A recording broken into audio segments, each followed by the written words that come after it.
HSC 25, 26, 27, 28, 29 তুমি যদি medical প্রত্যাশী হয়ে থাকো তাহলে এটা হচ্ছে একটা ইউনিভার্সাল ভিডিও।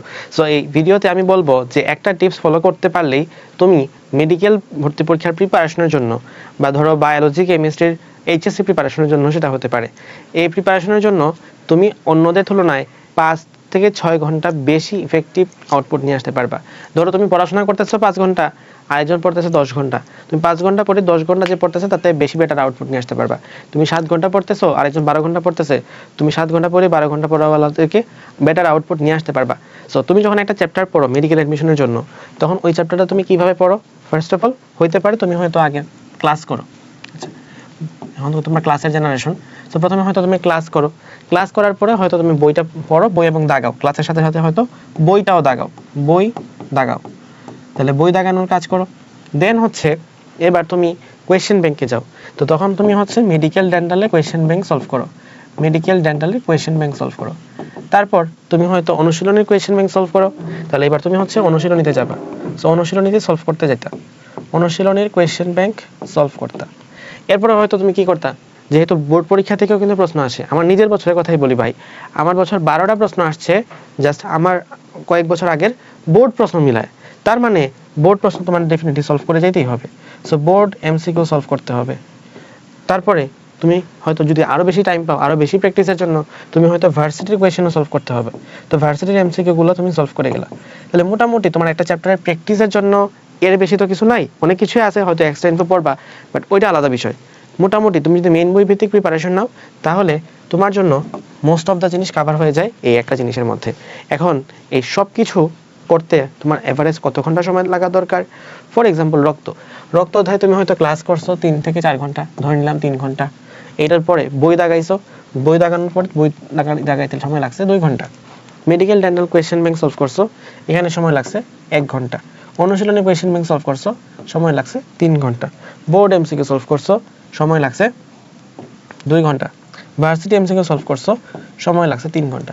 সো মোটামুটি 3, 5, 6, ঠিক আছে 9, 11, সাথে হচ্ছে 14, সো মোটামুটি সবকিছু পড়তে তোমার 14 ঘন্টা সময় লাগতেছে। এখন আমি তোমাকে যদি বলি একটা অল্টারনেটিভ বেটার সলিউশন, সেক্ষেত্রে সেটা কি হতে পারে? তোমাকে তার আগে একটু আমাদের এর জিনের দাগানো বইটা দেখাই আছে। সো এই হচ্ছে আমার দাগানো বই, যেখানে এটা হচ্ছে রক্ত অধ্যায়ের উপর দাগানো বই। সো রক্ত অধ্যায় থেকে বিগত বছরে মেডিকেল ডেন্টালে ভর্তি পরীক্ষা আসা লাইনসমূহ, এবং এই লাইনগুলো শুধুমাত্র কয়েক বছরের ভর্তি পরীক্ষার প্রশ্ন না, সেই মেডিকেল ভর্তি পরীক্ষার ইতিহাসে যত সাল থেকে মেডিকেলের ভর্তি প্রশ্ন হয়েছে, 1988 সাল থেকে, এর আগে কিন্তু মেডিকেলের প্রশ্ন হইতো না, আগে হচ্ছে বোর্ড পরীক্ষায় যারা টপ মার্ক পাইতো তাদেরকে নেওয়া হতো। সো 1988 থেকে 2025 পর্যন্ত সব ভর্তি পরীক্ষার প্রশ্ন কিন্তু এখানে মার্ক করা আছে। এরপরে তুমি দেখতেছো বিভিন্ন লেখকের বইয়ের অনুশীলনী, শুধুমাত্র হাজারি স্যার, শুধুমাত্র কবির স্যার এরকম না, 4টা রাইটার করে। যেমন আমরা এই বায়োলজিতে রক্ত অধ্যায়ে আজমল স্যার তো দিছি, আজমল স্যারের পাশাপাশি Alim sir, Majeda madam, Parvin madam এবং আশরাফ স্যার, অর্থাৎ 5 জন রাইটারের অনুশীলনী কিন্তু এখানে, অনুশীলনী সব কোয়েশ্চেন এখানে মার্ক করা আছে। তাহলে 5 জন রাইটারের অনুশীলনী এখানে মার্ক করা আছে, এর বাইরে তো কিছু আসার সুযোগ নাই। এখন যদি কোনো এক স্যার যে স্যারের জীবনের নামও শুনো নাই, ওই স্যার থেকে যেতে, তাহলে তো কিছু করার নেই। কিন্তু মোটামুটি এগুলো থেকে তো বিগত বছরে আসছে ভাই, তোমার বছরও এগুলো থেকেই আসবে, এই অভয় তোমাকে আমি দিতে পারি। নেক্সট, বিভিন্ন বোর্ড পরীক্ষা আছে লাইনসমূহ। সো বোর্ড পরীক্ষার নতুন সিলেবাসে বোর্ড পরীক্ষার প্রশ্ন হয় 2016 সাল থেকে। সো 2016 থেকে 2025 পর্যন্ত, 26-এরটা অ্যাড করা হয় নাই। আর বিভিন্ন বিশ্ববিদ্যালয়ে ভর্তি পরীক্ষা আসা লাইনসমূহ, সো এখানে হচ্ছে ভার্সিটি কোয়েশ্চেন ব্যাংকে যত প্রশ্ন পাওয়া যায়, আরইউ, সিইউ, জেইউ, কেইউ, তারপরে ধরো ডিইউ, যত ভার্সিটি আছে সব ভার্সিটি কোয়েশ্চেন যেখান থেকে যেটা আসছে সবগুলো কোয়েশ্চেন কিন্তু এইখানে মার্ক করা আছে। তারপরে 5 স্টার করে, ধরো আগের বছর যা আসছে এই বছর যে তা আসতে হবে তা তো না। এখন আমার কাছে মনে হচ্ছে যে না, এটা এই জায়গাটুকু ইম্পর্টেন্ট, তাহলে এখানে আমি আমার এরিয়া মার্কিংটাও যুক্ত করে দিছি, যে এই জায়গাটুকু ইম্পর্টেন্ট, তাহলে এটা হচ্ছে 5 স্টার লেভেলের ইম্পর্টেন্ট। আর এটা একটু না পড়লেও চলবে বা একটু কম গুরুত্ব দিয়ে পড়লেও চলবে, সেটা হচ্ছে 3 স্টার লেভেলের ইম্পর্টেন্ট। সো না পড়লে চলবে এরকম বলতেছি না, এটাও পড়বা, কিন্তু আগে 5 স্টার বা আগে এই প্রশ্নগুলো শেষ করবা, দেন হচ্ছে 3 স্টার পড়তে আসবা। এখন আমরা যদি একটু নিচের দিকে যেতে চাই, দেখো আমরা বইটাকে কিভাবে সাজাইছি, আশা করি তোমরা দেখতে পাচ্ছ খুব ভালোভাবেই। এখানে দেখো আমরা হচ্ছে রক্ত অধ্যায় দেখলাম, এই যে রক্ত অধ্যায় এই লাইন থেকে, আচ্ছা ওকে, এই যে এই লাইন থেকে ব্রিটিশ চিকিৎসক উইলিয়াম হার্ভে 1628 খ্রিস্টাব্দে মানুষের রক্ত সংবহন সম্পর্কে সর্বপ্রথম ধারণা দিয়েছেন। এই প্রশ্নটা মেডিকেল ভর্তি পরীক্ষা 89 সালে, 89-90 যে সেশনটা ছিল, এই ভর্তি পরীক্ষা আসছিল, মানে প্রায় কত বছর, 36 বছর আগের কথা। এবং এই প্রশ্নটা আলিম স্যারের বই অনুশীলনীতেও কিন্তু দেয়া আছে। এরপর একটু নিচের দিকে যাব। নিচের দিকে হচ্ছে এখানে দেখো মানুষের দেহে রক্ত কতটুকু থাকে, এটা হচ্ছে আলিম স্যারের বই অনুশীলনীতে আছে। এবং দেহের মোট ওজনের 7 থেকে 8%, এটা অলরেডি ডেন্টাল ভর্তি পরীক্ষা 21-22 আসছে। তারপরে রক্ত সামান্য ক্ষারীয়, এটা হচ্ছে মেডিকেল ভর্তি পরীক্ষা 20-21 আসছে। তারপর পিএইচ এর মাত্রা 7.35 থেকে 4.5, গড়ে হচ্ছে 7.4, এটা অলরেডি মেডিকেল ভর্তি পরীক্ষা 14-15, 15-16 এবং মেডিকেল ভর্তি পরীক্ষা 2002-2003 সালে আসছিল। এরপরে রাজশাহী ইউনিভার্সিটি 21-22 এবং জাহাঙ্গীরনগর ইউনিভার্সিটি 21-22 প্রশ্ন আসছে রক্তের আপেক্ষিক গুরুত্ব কত, 1.065। এবং যেহেতু এখান থেকে অনেক বেশি প্রশ্ন আসে, সো এই এরিয়াটা তোমার খুব ভালো মতো পড়তে হবে। এই জন্য হচ্ছে আমি তোমাকে এটা 5 স্টার হিসেবে মার্কিং করে দিছি। সো এইভাবে কিন্তু আমাদের সবগুলো চ্যাপ্টারের শুধুমাত্র মেন বই না, মেন বই এবং এক্সট্রা রাইটারের যেসব প্রশ্ন আছে, এক্সট্রা রাইটারের এক্সট্রা মানে এক্সট্রা বইগুলো আমরা কিন্তু তোমাদেরকে মার্ক করে দিছি। সো এরকমভাবে Ajmal sir, Alim sir, Majeda madam, কেমিস্ট্রির ক্ষেত্রে Hazari sir, Kabir sir, Guha sir, লিঙ্গন স্যার, ফিজিক্সের ক্ষেত্রে আমরা ইসাক স্যার, তপন স্যার।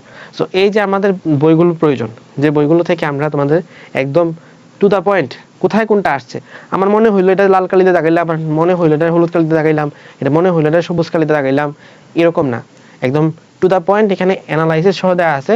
তুমি যদি এইটা ঠিক মতো পড়ো, তারপরে তো তোমার কোয়েশ্চেন ব্যাংক খুব বেশি ঘাটতে হবে না, তুমি এখান থেকেই সবকিছু পেয়ে যাচ্ছ।